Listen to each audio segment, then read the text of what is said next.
أعوذ بالله من الشيطان الرجيم بسم الله الرحمن الرحيم الحمد لله رب العالمين والصلاة والسلام على أشرف المرسلين سيدنا ونبينا محمد صلى الله عليه وسلم وعلى آله وصحبه أجمعين أما بعد السلام عليكم ورحمة الله وبركاته عنوان هذه المحاضرة الصبر.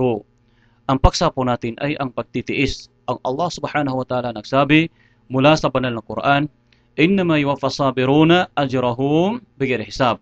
Ang mga nagtitiis lamang ang makakatanggap ng biyayang ganap ng walang pagsusulit.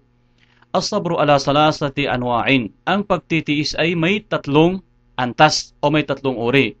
Una, as-sabru ala ta'ah o as-sabru ala ta'ah. Ang pagtitiis upang magampanan, upang maisabuhi o maisagawa ang mga kautusan Allah subhanahu wa ta'ala. Magtiis bago isagawa ang kautusan Allah subhanahu wa ta'ala, ito ay dapat maging tapat at serious. At magtiis habang isinasagawa ang kautusan Allah subhanahu wa ta'ala, ito ay dapat maisagawa ayon sa batas na itinuro ng Prophet Muhammad sallallahu alaihi wasallam, at magtiis pagkatapos gampanan ang kautusan Allah subhanahu wa ta'ala, at ito ay pag-iwas sa pagiging ipokrito o pag-iwas sa pagiging pagpapakitang tao lamang. Pangalawang uri ng pagtitiis ay ang as-sabru alal ma'siyah, ang pagtitiis sa mga ipinagbabawal ng Allah subhanahu wa ta'ala, o ang pagtitiis upang maiwasan ang lahat ng uri ng ipinagbabawal ng Allah subhanahu wa ta'ala. Kung anumang ayaw ng Allah, dapat iwasan. Hindi lahat ng gusto ng ating mga sarili ay ayon sa batas ng Allah subhanahu wa ta'ala at makakabuti. Mas gusto pa ng isang mananampalataya o mas gusto pa ng isang tao ang masama kaysa mabuti. Kaya dapat tayo ay magtitiis, umiwas sa lahat ng haram, alang-alang sa Allah subhanahu wa ta'ala. Ibaba ang paningin sa mga ipinagbabawal ng Allah, babae man o lalaki.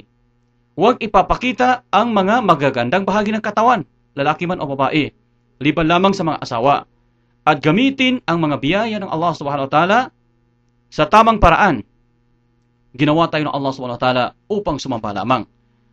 Pangatlong uri ng pagtitiis ay ang as-sabru alal masaibi o ala aqdari mu'alima. Ang pagtitiis sa mga panahon ng kalungkutan at sa mga pagsubok na dumarating sa buhay. Pagsubok sa sarili mismo, sa kayamanan, sa pamilya. Qala subhanahu wa ta'ala, Am hasibatum an tadkhulul jannata walamma ya'tikum masalul ladzina khalaw min qablikum.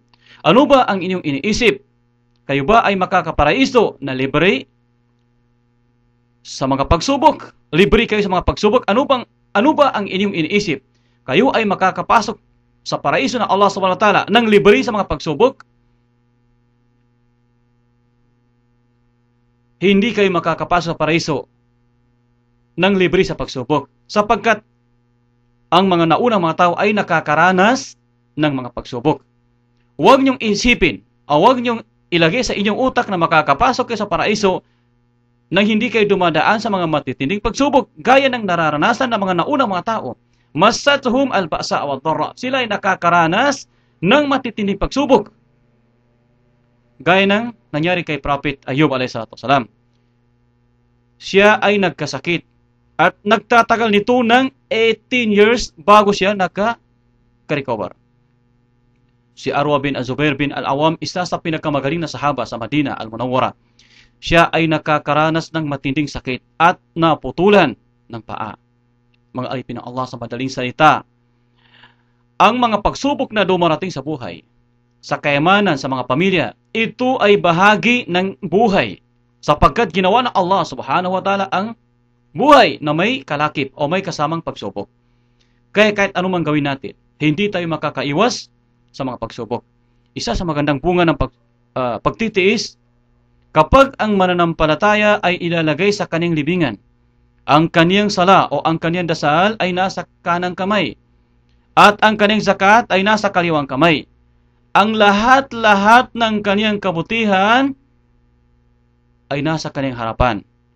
At ang sabr at ang pagtitiis ay magbibigay proteksyon sa kanya sa pagdating ng mga anghel na magtatanong sa kanya. Sasabihin ng as-sabr, sasabihin ng pagtitiis sa sambayang o sa sala o sa zakat at sa kanyang mga kabutihan, kayo lang bahala sa kanya. At kung kayo ay hindi makakatulong sa kanya Kung hindi niyo makayang tulungan siya, ako lang bahala. Ako ang bahalang tumulong sa kanya. Ito ang mahalagang bunga ng pagiging matiisin sa mga pagsubok na dumarating sa buhay. Wassalamualaikum warahmatullahi wabarakatuh.